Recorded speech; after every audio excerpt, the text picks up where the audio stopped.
Okay, what we've got here is a generic beige box, a genuine MicroTech computer system with a telephone number. Looks like it would have been a local builder back in the 90s. I'm not sure how accurate that is, because I think this has a different board in it from what it would have originally had, because the original board would have been something with an AMI wind BIOS, but that board was highly unreliable, so we replaced it. There's a testament to how cold it is out here. The label's falling off. Huh. Let's take a peek at what we've got. An LG CD burner. I'll probably pull that out of there. I don't think this needs a CD burner, but I don't know. I might leave it there. Just a generic floppy drive. See some LEDs. Now you would be inclined to think that this bottom thing is a turbo LED, but it is not.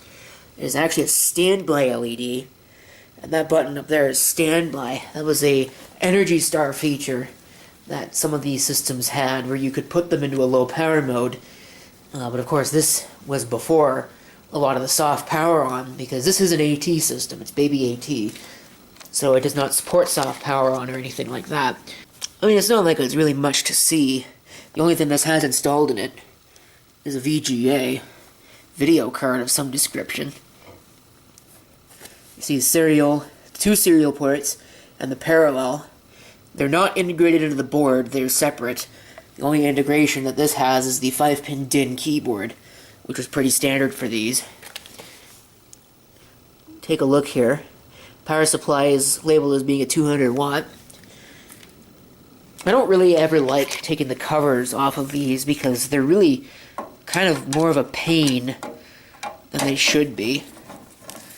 But we'll take the cover off anyway. Try not to lose any of these screws. I'm even going to do it on video, which is not something I normally do. I normally cut this out for brevity's sake. But I don't think this is going to be a long video because the system is not particularly special in any way.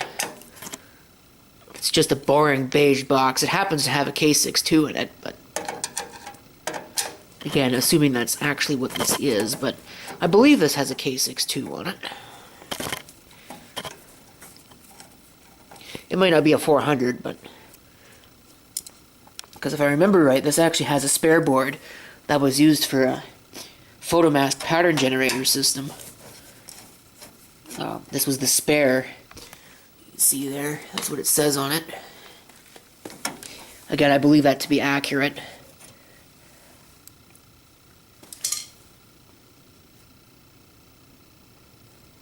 So, this should just pop off now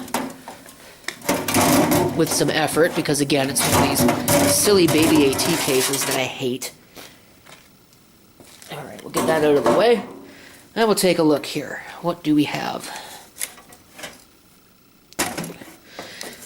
Enermax switching power supply, EN230-U.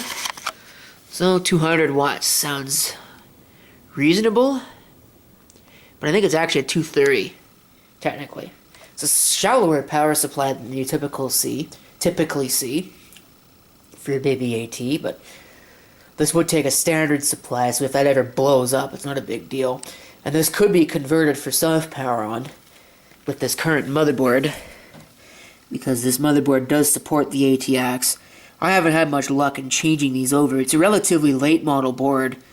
You can see, even though it is socket 7, it's got PC-133 memory slots. Awfully tempting to upgrade. Integrated, for the most part. Peripherals, with the exception of the ports, it does have an integrated floppy and hard drive controller. What video card is this? Probably just like a Mach 64 or something similar. Might not even be that good. I know it's an ATI card. This is an ALI chipset. I believe it's, yeah, P5A-B. I had to mod this fan into place. That was a pain to get done, because it's not the original fan. So, sorry, the CPU fan, I should say. So, you can see, if I shed some light on the situation, I really should have brought out a camera with a video light. That would have been smart. But you can see, if I can get some good lighting, And I had to bend up some metal to shave that into place and get that to fit properly because it didn't have screws. And then I had to mod the wires because it came with no wires. It didn't come with the little end piece. In fact, I think it actually came with a 3-pin connection, which was kind of stupid. Even though it's only got the 2 pins, it's not like it's got RPM monitoring or anything. Random floppy drive. That's a quantum hard drive, I believe. It might be a Maxter. It might be late enough that it's a Maxter drive, in which case it's entirely inappropriate for this system, and I'm probably going to pull it out anyway. This optical drive, when was this manufactured? May of 2000's free, so yeah, that's probably also fairly new for this, so I'll pull that out and put a CD-ROM in this. Probably that Bitsumi drive that's sitting right there. Or I think I have an A open that's sitting on the other side of the room. Maybe the CD Writer Plus from HP, although that HP drive is probably going to go into an HP computer, the 6648C. Anyway, back to this thing. I don't know how much RAM it's got. I'm going to guess 64 megs at most. Is that an AGP? Yeah, that's an AGP, so it's awfully tempting to upgrade this to AGP graphics. I don't know if it would work with the Baby AT functionality, because I don't know what the limitations are on that. But I think the only thing I have left to do is to cable this up and fire it up and see what it happens to do. Can't hook up a mouse, because I don't have a serial mouse out here, but hooking up the video and the keyboard should be more than good. Okay. Juice it up.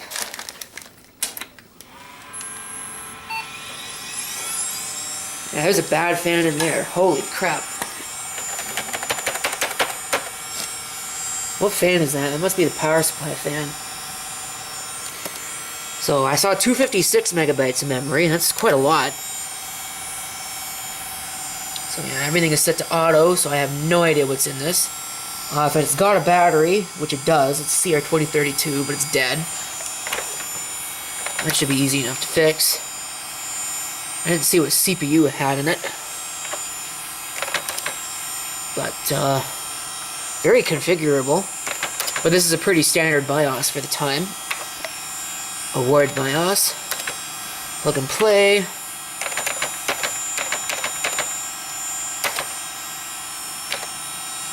We'll just let it fire up. I have no idea what drive that is. K62400. Quantum Fireball. Is that a 20 gig hard drive? Yeah, it is. Huh. Okay, well that's going to come out of there, because 20 gigs is kind of ridiculously overkill for something like this. Oh, it's really going out there, isn't it? Huh. Hopefully the power doesn't go out. It stayed on through the entirety of the storm so far, so... Anyway. Yeah, I think that bad fan is in the power supply, and it's probably only bad because it's so cold. So, I'm going to go ahead and change out that hard drive here, and then I will come back. See, I don't think that standby switch is hooked up. No. I'll turn that off and get that hard drive out of there. I think I'll also change this optical drive while I'm at it. Okay, I took out the 20 gig and put in a much more reasonable 2 gig. Also changed the optical drive to the Mitsumi 8-speed. Should be much more appropriate. Let's see if it blows up now.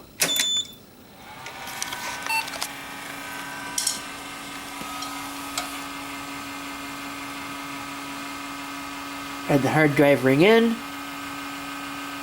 Secondary master is not showing up. Okay, I don't know why.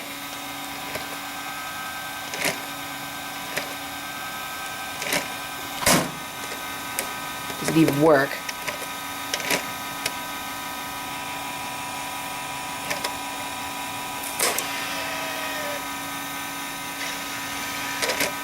Okay, well it should be working. I don't know why it's not. That's kind of silly, really.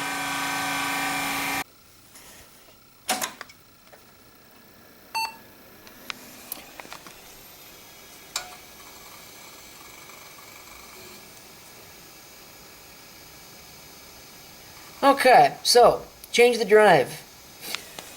And after beating the crap out of it, as you can tell, it now works. I don't understand what its problem was. It would work when it was unscrewed from the case. Makes a whole lot of sense, right? Didn't think so. So yeah, that should go to disk failure.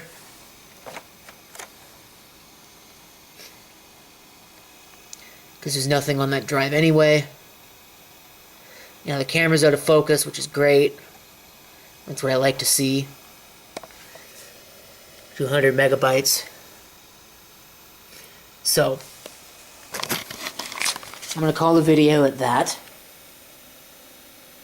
Because I don't have a DOS boot set out here. And I'm probably not going to put Windows XP on this. I think that'd be a little bit much. So, we'll figure out what we'll do with it. It's another one of those, I want the system, and as for what to do with it, that's future me's problem. So, at some point future me will have to come around and take care of this.